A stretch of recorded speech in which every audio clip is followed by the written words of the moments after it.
Всем привет! Всем привет! Да, мы ненадолго пропали, но у нас были объективные причины, и сейчас, собственно говоря, они есть. Но вот мы выделили время для того, чтобы записать это видео. У нас есть некоторые новости, которые накопились с момента последнего выхода так называемой рубрики «Неформатный разговор». И, конечно же, очень хочется поблагодарить наших подписчиков, которые смотрят, читают и подкидывают нам свои идеи, вопросы для наших дальнейших видео. Так что спасибо вам. Хейтерам тоже привет, потому что и вы тоже вносите вклад в развитие нашего канала. Но сейчас это первая новость, у нас появилась возможность, точнее, у посетителя нашего канала появилась возможность оценивать в финансовом выражении наше творчество. Потому что пока на самом деле это наше хобби, мы им занимаемся в свободное время. Вот на этом сервисе, или вот на этом сервисе, где он будет, или тут будет, или тут будет. Ну, где-то будет. Да, на этом сервисе вы сможете сделать донат столько, сколько пожелаете. И это как раз поможет развиваться нашему каналу, поможет активнее делать какие-то репортажи, выпуски и собирать интересные факты о месте, где мы в данный момент сейчас проживаем. Ну а теперь о главной теме этого выпуска. Мы его решили посвятить телефонной тематике, мобильной и проводной. Как раз на эту тему было очень много вопросов в ваших комментариях. Итак, первое. Сколько сим-карт? Да? У каждого из нас по одной сим-карте. И, в принципе, было всего пару случаев, когда нам звонили, предлагая что-либо. Представьте, одна сим-карта и все, с момента, когда мы сюда приехали. Еще бомба. И все комфортно. Дискомфорта нет. Никаких звонков тебе с предложением каких-то кредитов или еще чего-то там. Короче, это просто вообще, это супер. Да, одна сим-карта. Ну и одна, конечно, рабочая. Вот. Что касается туристов. Вообще там есть вкладка сообщества. Если вы видели на YouTube-канале, есть вкладка сообщества. И коротко мы там тоже пытаемся делиться какими-то новостями. Так вот, там мы делились, что для туристов здесь есть тоже свои особые тарифные планы. По большому счету они не отличаются вот между операторами. Суть этих тарифных планов, она одна. То есть вы платите авансом платеж, а потом месяц пользуетесь. Если уезжаете, то все, значит, уехали, денежки пропали. Кому-то это очень хорошо, а кому-то не очень. Если говорить про туристов, которые приезжают в Беларусь без регистрации, без вида на жительство, просто погостить месяц-два, можно ли подключить электронную сим-карту? На самом деле очень удобная штука, не нужно вынимать физическую сим-карту, особенно если ты едешь на время сюда. Итак, А1. В А1 невозможно. Там только при условии, что у тебя есть вид на жительство или регистрация. Приходишь в офис, и тогда тебе подключают электронную сим-карту. Зато есть тариф для туристов с ценником 39,90. Интернет безлимитный, причем, как они обещают, что интернет без ограничения по скорости на всем протяжении. Ну, естественно, тариф дается на месяц. Замена eSIM компании А1 бесплатная. Наверное, это бонус. В МТС возможно. И тариф безлимитным интернетом без ограничения скорости. Замена eSIM платная. 6 рублей 50 копеек. Тариф у МТС для туристов стоит 44,90. А в А1 стоит для туристов 39,90. Лайф возможно. eSIM возможно, да. Там тариф для туристов можно подключить на eSIM. Там 25 гигабайт дается без ограничения скорости. Свыше 25 гигабайт уже будет ограничение 2 мегабит в секунду, по-моему, так, скорость. Замена eSIM платная стоит 9,90. Тариф для туристов стоит 23,90. Стоимость домашнего интернета около 20 рублей. И я не знаю, скорость это понятие относительное, но вот у нас сколько? У нас 2 телефона, 2 планшета, 2 компьютера. И в общем мы не страдаем, и нас двое.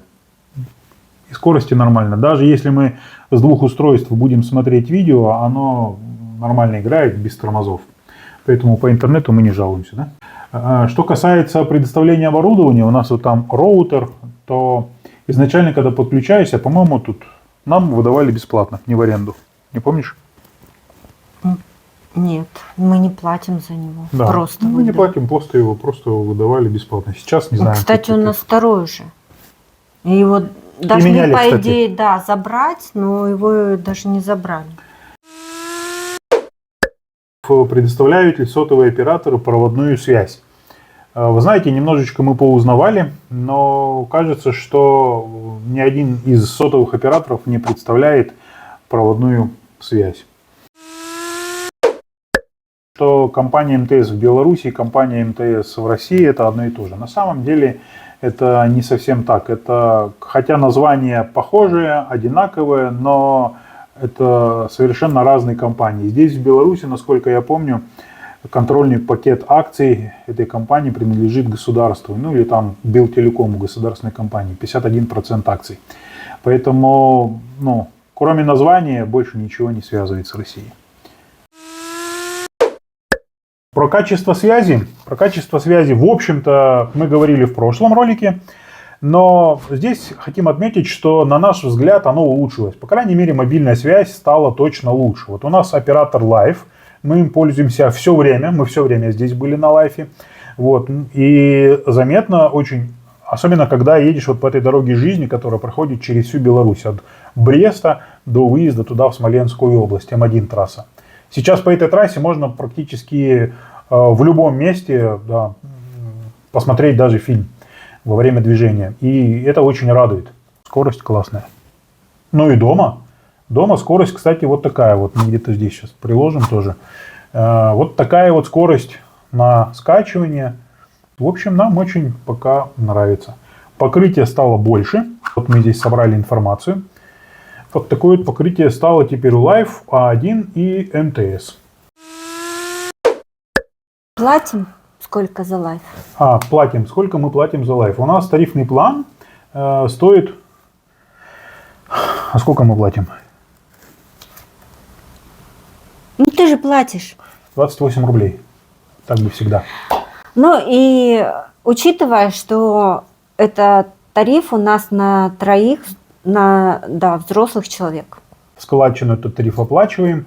Кстати, Life интересный оператор. У него, если есть телефонные звонки, то он сразу их автоматически дает на все номера Беларуси. Здесь, кстати, роуминга нету в Беларуси.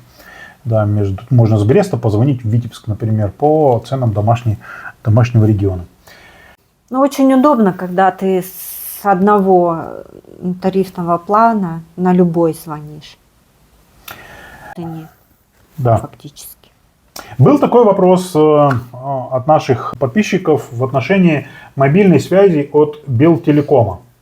Вообще удалось немножечко собрать информацию, но на самом деле сейчас Белтелеком не представляет услуги подвижной так называемой мобильной связи. Вот. Но, как высказался директор или руководитель этой компании, то этот вопрос они рассматривают. Внутри компании сейчас мы приближаемся к этапу выработки правильного решения, но может быть принято в начале года. Поэтому, возможно, в скором будущем и Белтелеком будет представлять услуги мобильной связи. Но пока Белтелеком представляет услуги такой домашней связи, стационарной. И, кстати, интернет, в общем-то, даже неплохой. Мне, например, нравится. У нас есть еще одна новость. Да, и у нас появился телеграм-канал. В этом телеграм-канале можно задавать вопросы. Мы постарались сделать так, чтобы не спамить его. Сообщения там выходят пока 3 раза всего лишь в неделю, а может быть одно сообщение будет на выходных. Мы включили тихий режим, позаботились о наших подписчиках, поэтому каждое сообщение оно не будет издавать звуки на ваших мобильных устройствах.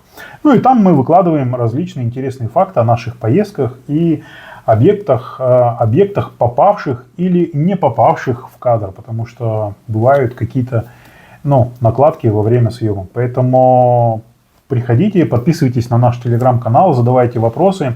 Там мы, конечно, быстрее отвечаем, потому что в YouTube мы заходим, но телеграм, конечно, он быстрее, он подручнее. Поэтому милости просим. Продолжим мобильную тематику. Да, оказывается, здесь с 1 апреля этого года, 2025, заработает так называемый базовый пакет у мобильных операторов. Что это такое? Это 200 минут обязательного голосового трафика, опять же, во все сети территории Беларуси.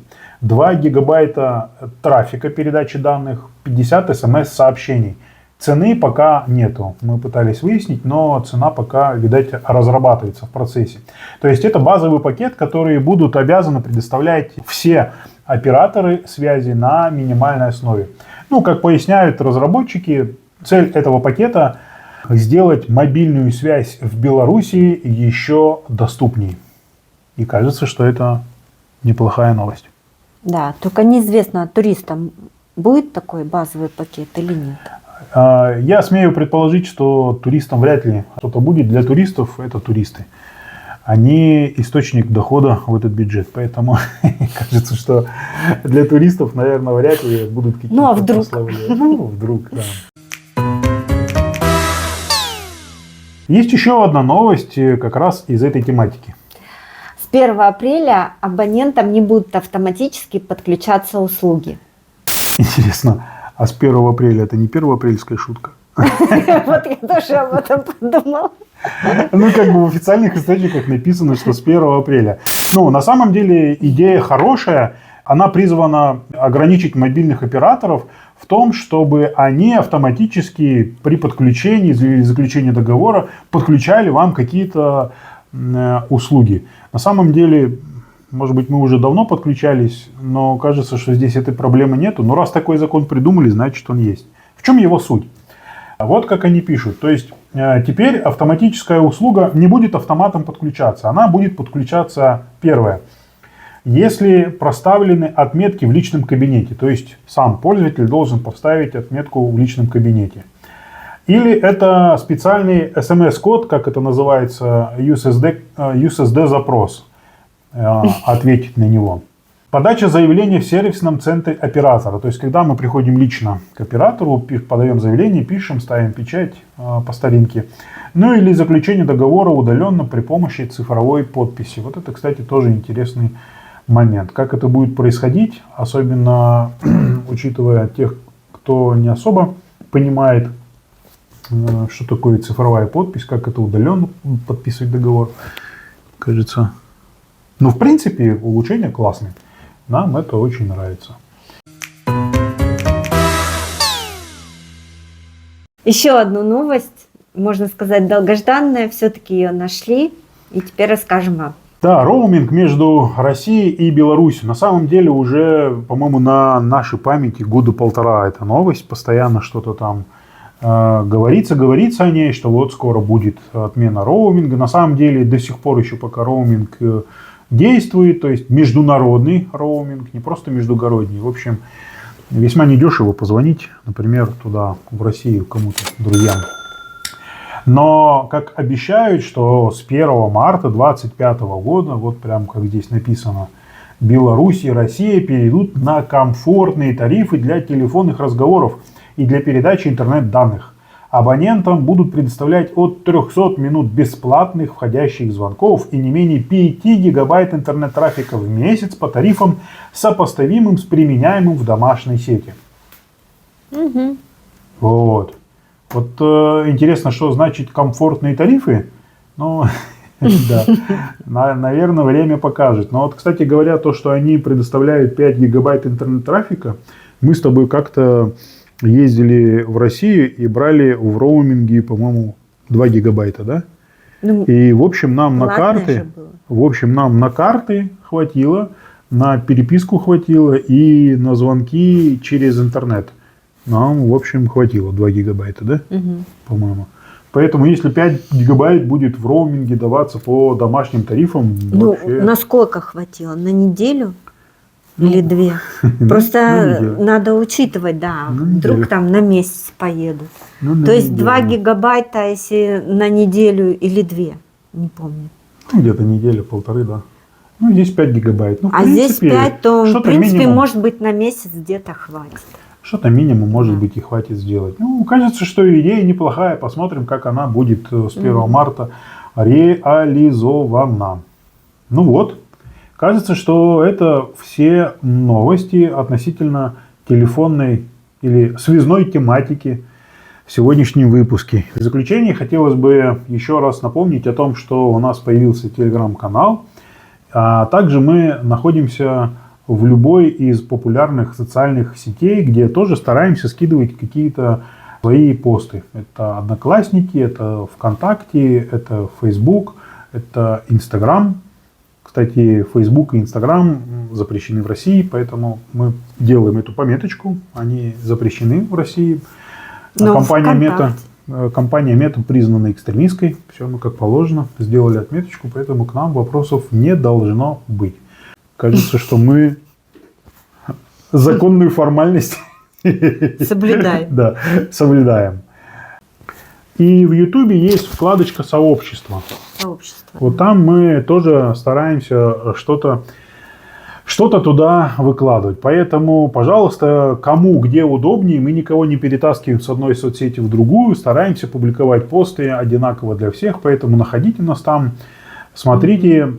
Кажется, на этом все, потому что мы постарались собрать все вопросы, которые вы задавали относительно связной тематики, телефонной тематики, мобильной тематики. Постарались собрать информацию здесь по месту, вот, и озвучить в этом выпуске. Все, всем пока. Всем пока. Это была рубрика «Неформатный разговор» на канале «Проездом о том о сём».